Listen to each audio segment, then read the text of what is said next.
үнэхээр их баярлж байна. Үнэхээр Монголын бахархал гэдэг бол мэдээж агуу том ойлголт. Тэгээд миний туяа эмчилгээнд хавдар судлалын нарийн мэргэжлийн тусламж үйлчилгээнд өчтнүүдийн хадлаа 2 гүйл сэтгэлээр цэцгэж ирсэн өчүүхэн хөдөлмөрийг өндөрөөр үнэлж энэ цалыг ойлгож байгаа гэж ойлгож байна. Улам их хийж бүтээгээрэй гэсэн утгаараа. Тэгээд мэдээж миний ард миний хавдар судлалын үндэсний төвийн хамт олон үе үеийн удирдлагууд, ахмад эмчнэр, туяа эмчлийн засгийн хамт олонны маань хөдөлмөр бас шингэсэн шүү гэдгийг хэлмээр байна. Мөн энэ мөчөд төрүүлж өсгсөн ээж аав хандаа намайг цаг наргүй ажил боломжоор хангачдаг ар гэрийнхандаа бас баярлалаа гэж хэлье. Ингээд эцэст нь хэлэхэд хавдар өнөөдөр дэлхийд дахны айц болж байгаа өнөө цаг үед Монголч гэсэн энэ асуудал байгаа. Үүнийг мэдээж энэ салбарт ажиллаж байгаа эмч мэргэжлүүд шийднэ. Тэгэхээр энэ үлсийн төлөө зүтгэсэн ажлаа улам үргэлжлүүлж цаашид хавдар судлалын эмчилгээ үйлчилгээ онцлогоог дэлхийн түвшинд хүргэхийн төлөө хамт олонныхаа хамт зорьсон зорилгынхаа төлөө цуцлалгүй хөдөлмөрч Монголын бахархал залуу гэдэг энэ цалыг хамгаалж хайрлаж явна гэдгээ хэлмээр байна. Би анагаах ухааны сургуулийн хүний их эмчээр төгссөнийхаа дараа хавдар судлалын үндэсний төв 10 жилийн өмнө залуухан эмч орж ирээд туяа эмчилгээний эмч гэдэг сайхан мэргэжлийг эзэмшсэн. Ингээд туяа эмчилгээ гэдэг бол хорт хавдартай өвчтөнд хийдэг өрмөц нэг эмчилгээний нэг төрөл. Зарим үед үнэхээр гайхалтай сайхан үр дүн өгж эмч хүний ажиллаараа бас бахархаж явдаг. Манай Монгол улсад туяа эмчилгээ 1959 оноос огсон түүхтэй. Ингээд 80-90 оны хүртэл амжилттай хийгдэж байсан боловч шилжилтийн үед бас хэсэг хямарч аппарат хамт хөрөмжийн алдагдлалд ороод хэцүүхэн байсан үе бас байгаа.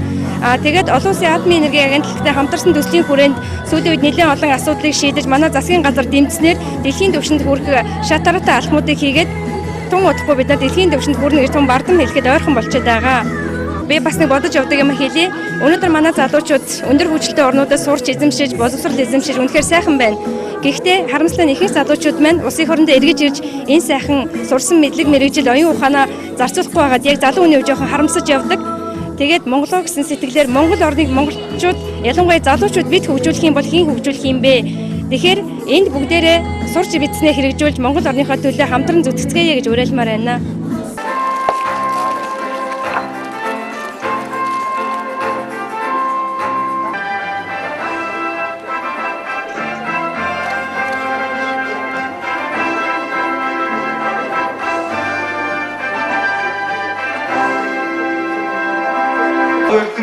Залуу эмч авчраа маань Монгол улсын ерөнхийлөгчийн нэрмжийн шагналаас гадна эрүүл хамгааллын цол тэмдгээр ажилтны цол тэмдгээр энэ жил шагналсан юм байна.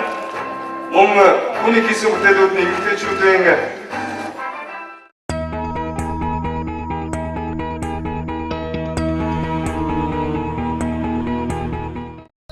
Лувсан доржийн оюун гэрэл Монгол улсын соёлын тэргүүний ажилтан Генесийн дээд амжилтын эзэн 1980 онд Улаанбаатар хотод төрсөн. 1998 онд нийслэлийн 14 дугаар сургуулийг төгссөн. Одоо Лондонгийн Беркбекийн их сургуулийн хуулийн ангид суралцдаг. 2009 онд Генесийн дэлхийн рекордыг шүдэн дээрээ биеийнхээ бүгжин тогтоох рекордыг 33 секунд, мөн 50 секунд. 2009 онд Монгол улсын соёлын тэргүүний ажилтан цол тэмдгээр шагнагдсан. Тэрээр авьяаслаг британчууд 2008 оны хагас финал Их Британий Лондон хотын парламентын байшин 2008, Эзэн хааны гэр бүлд үзүүлбэр Дубай хотод 2008 онд оролцож байсан. Зэрэг дэлхийн нэртэй олон арга хэмжээнүүдэд Монголынхоо нэр төрийг гаргажээ.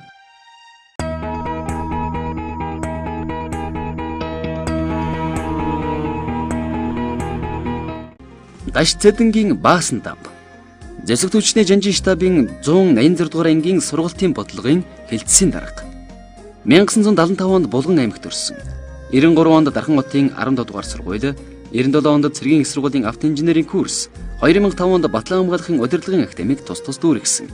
Тэрээр нэн өндөр цэгцтэй зэвсэг түүнээс хамгаалах арга зам, тактикийн бэлтгэл, заах арга зүй, сургуульд хариуцсан албан тушаалнуудад тусламж, штабын бэлтгэл, цэргийн сургалтын бэлтгэл, эрдэмтчилгээний өгүүлбэрүүд болоод илтгэлүүдийг хэвлүүлжээ. Миний бие Тэдгээр наваасан гэдэг төсний жанжин штабын сургалтын бодлогын хэлтсийн дараагаар ажилладаг. Энэ дэвтгэн гэдэг айлын их хаалтгоонд ороод одоо 16 дахь жилдээ ажиллаж байгаа. Ийм ажиллаж байгаа. Ингээд энэ жил Монголын залуучуудын холбооноос 2 дахь удаа зохион байгуулж байгаа. Монголын мянган залуучуудын сайн сайхан хүсэл санаачлах амжилт төлөв ингэж өндөрт одоо магтан дууж бусд одоо залуучууд үлгэр болох юм амжилттай арга хэмжээг сайн зохион байгуулж байгаа. Залууч холбооныхаа удирдлага түүний дэмждэг гишүүд байгууллагуудад талхаж байгаа хэлхийлье. За миний хувьд бол төсний 16 дахь жилд ажиллаж байгаа үед сүүлийн 4 жилийн гаруй зөвшөөрлийн цэргийн сургалт гэдэг салбарт одоо өөрийнхөө авч чадлыг сорж байгаа. Энэ үйлчлэгчдийн маань одоо зөвшөөрлийн жанжин штабын удирдлага хамт олон анги байгууллагын удирдлага хамт олон нэлийн дэмжиж ажилладаг. Зөвшөөрлийн цэргийн сургалт гэдэг бол зөвшөөрлийн бэлэн байдал олон улсын болон эх орныхоо тусаа тогтнол бүрэн бүтэн байдлыг хамгаалах үүс хэрэг байдаг энэ залуучуудыг сургадаг хүмүүжүүлдэг бэлэн байдлыг хангадаг гол үүрэгтэй энэ салбар юм байна. Монголын цэрэг олон улсын тавцанд үүрэг үүсэж байгаа явдал манай миний хариуцлага салбарын одоо үндсэн бахархал болж байна да.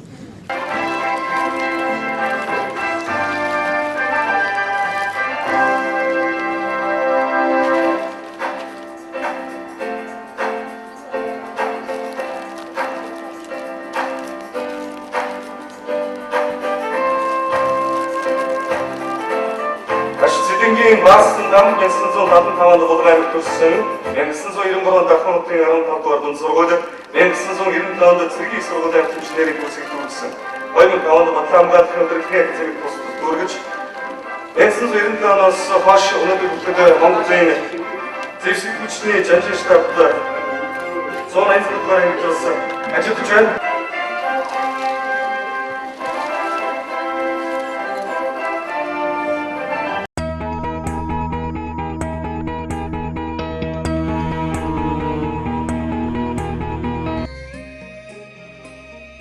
Баччодооны хонгор зул Шинжлэх ухааны академийн хим технологийн хүрээлэнгийн эрдэм шинжилгээний ажилтан 1979 онд Улаанбаатар хотод төрсөн 97 онд хаан улдүргийн 52 дугаар сургуулийг төгссөн 2001 онд Улаанбаатар их сургуулийг хим технологич мэргэжлэр төгссөн 2003 онд Улаанбаатарын их сургуулийн магистр хамгаалсан 2008 онд Орчин улманы улсын Сибирийн салбарын Томскот дэх нефт химийн институтын аспирантур Дээрээ Тамсаг булгийн ордын нефтийн өндөр парафинлаг нефтийн хансан нүүр цус төрөгчдийн нэг бүрийн судалгаа болон олон 10 гадаад хэл дээрх илтгэлүүдийг тавьж шинэ патентын эрх авчээ. Манай химийн салбарын тэргүүлэх залуу эрдэмт.